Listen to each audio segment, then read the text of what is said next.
E eu vou citar aqui o perfil do Jaraguá, também no Twitter, também lá no X, para explicar para vocês o que o Michael Saylor, com a MicroStrategy, está fazendo para o mercado. Ele está drenando recursos de bonds, que é um mercado de 300 trilhões de dólares, para dentro do Bitcoin. Saylor está fazendo um cano de energia monetária que está drenando recursos dos bonds e jogando no Bitcoin. O Bitcoin, pessoal, nesse gráfico, é esse quadradinho minúsculo aqui que vocês estão vendo, tá vendo? Um quadradinho que não tem nem 2 trilhões, tá vendo? Pequenininho aqui.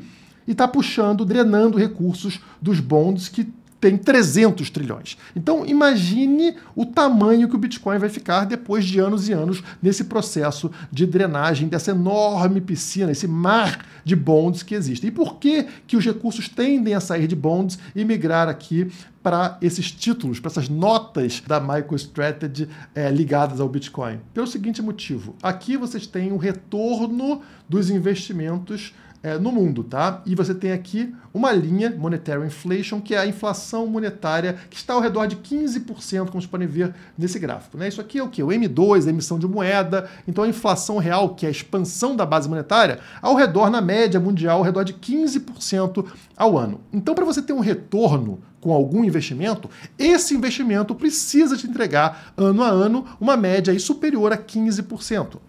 E quando você olha para os ativos aqui, você vai perceber que quase nenhum te entrega isso. Ou seja, você está com uma perda contínua. Você tem a opção ali de ter uma perda fixa ou uma perda variável. Não uma renda fixa e uma renda variável. É uma perda fixa ou uma perda variável. E no caso dos bonds, vocês vão ver aqui, ó, o primeiro bond que aparece aqui é qual?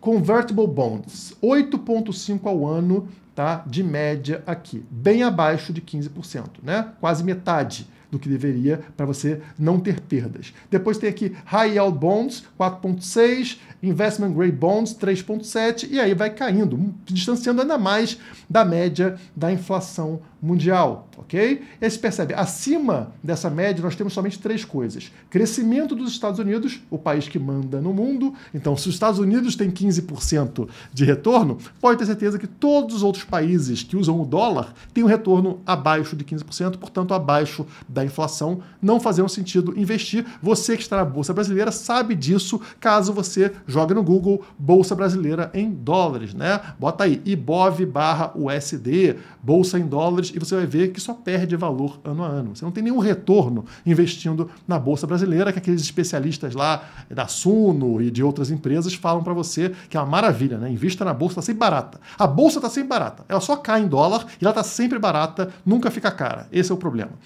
E aí, Estados Unidos 15%, depois tem aqui o Nasdaq, né, o índice das ações de tecnologia, cerca de 18% ao ano em média, e nós temos o Bitcoin, que a gente teve que roubar negativamente para o Bitcoin, senão não seria 49% anualizado, seria 200%.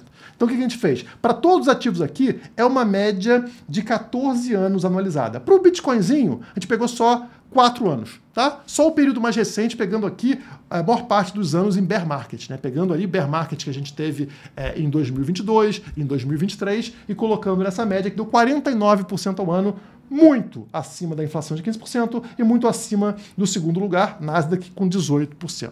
Isso quer dizer o quê? Que não existe comparação entre bonds e Bitcoin.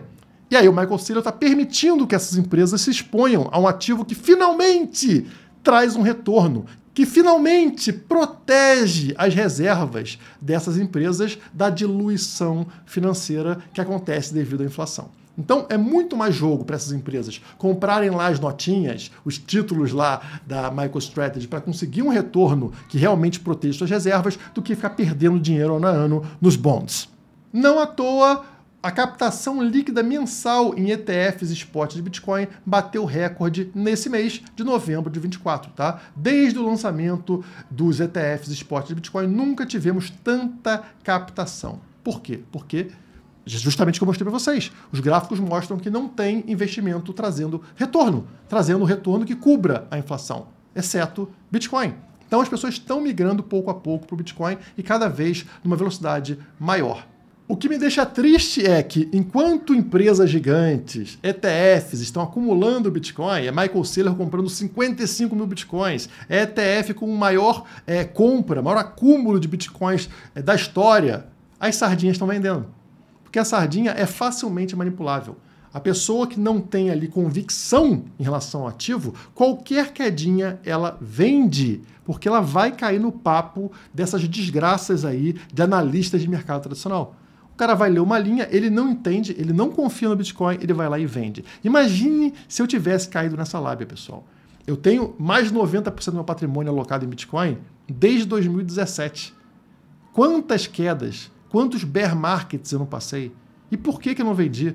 Porque antes de eu entrar no Bitcoin, eu entendi escola austríaca de economia, libertarianismo, entendi inflação, eu entendi todos os conceitos antes de conhecer o Bitcoin. E quando eu descobri o Bitcoin, eu entendi que aquilo ali era a solução para esses problemas. Isso aqui vai valorizar, né? Na verdade não vai valorizar, ele vai se manter constante, enquanto o resto vai desvalorizar, porque isso aqui foi feito da forma correta. Então eu sabia que era uma coisa inevitável o Bitcoin valorizar, independente de quedas no curto prazo. Então eu não tinha medo quando o Bitcoin caía 80%, porque eu sabia que faz parte do processo e que no longo prazo ele vai vencer. E isso me fez ficar comprado em Bitcoin durante todos esses 8 anos. Se eu não tivesse essa convicção, esse entendimento de economia, esse entendimento de inflação, eu teria vendido. Como muitos de vocês venderam em quedas anteriores. Porque você entrou, às vezes, no Bitcoin antes de entender conceitos básicos de economia, como, por exemplo, inflação. E não é culpa só sua. Você foi ensinado assim pela desgraça do MEC, pela desgraça da escola estatal. Ah, mas minha escola é privada, não interessa. Segue a cartilha do MEC, obrigatoriamente. É um monopólio da educação, né? O governo define o que você vai aprender, a grade curricular. E, obviamente, na grade curricular não tem nada sobre escola austríaca de economia, não tem nada falando sobre M2, sobre a inflação real, que a inflação é o aumento da base monetária e culpa do político, culpa do Estado. Claro que não. Inflação é culpa é do empresário, que subiu o preço. Deu a louca no cara, o cara é ganancioso. Ele resolveu dobrar o preço do arroz, né? É assim que o político age. Então vamos congelar preços. Ele te engana e você não entende nada. E, obviamente, se você não entende nada de economia, na hora que o Bitcoin cair, você fala, esse negócio aí, essa moedinha, eu vou sair fora. E aí você se ferra. Você perde isso aí que mudou a minha vida, mudou a vida de empresas como a MicroStrategy, mudou a vida de países como El Salvador e vai mudar a vida de todos. Só que, infelizmente, cada um vai comprar Bitcoin pelo preço que merece. E o que teria acontecido com você aí se você tivesse fechado seus ouvidos para os economistas da Unicamp e tivesse comprado um pouquinho de nada de Bitcoin todos os dias ao longo dos últimos 8 anos? Um maluco fez isso. Tá aqui o maluco, ó, sigam ele aí no Twitter, ó, tá aqui o perfil dele, né? É impossível que você tenha comprado Bitcoin todos os dias por 8 anos. E tá aqui a conta da Coinbase dele mostrando as compras, né? A merrequinha todos os dias durante 8 anos. Então o cara comprou todos os dias. E qual foi o resultado? Bom, aqui embaixo nós temos o resultado até 9 de novembro, tá? Então tá aqui. Ele investiu mesmo dinheirinho, durante 8 anos, 86 mil. No caso dele, dólares, né? Poderia ser você em real, não tem problema. 8 anos, pessoal. 86 mil de investimento. O que você espera de um retorno de investimento de 8 anos? Faz teu cálculo aí. É 10% ao ano? É 8% ao ano? Faz teu cálculo aí, não tem problema, tá? E aí, a performance dele foi de somente 900% nesse período. 900%.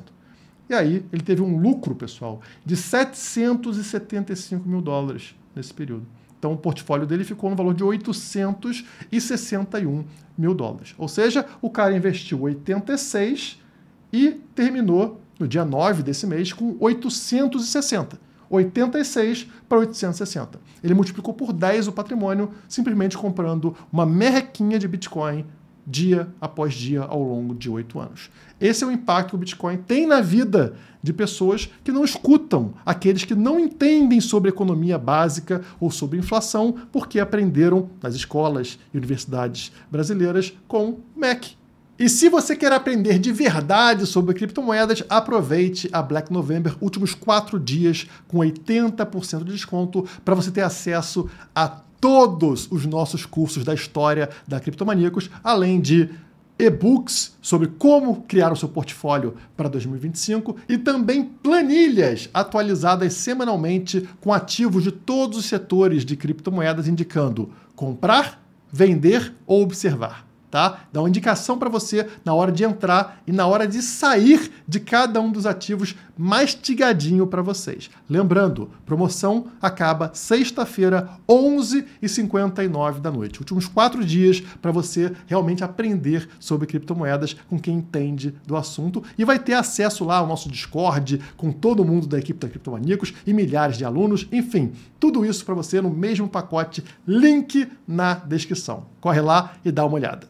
Mãos de adamante, pessoal. Por hoje é só. Muito obrigado e até a próxima.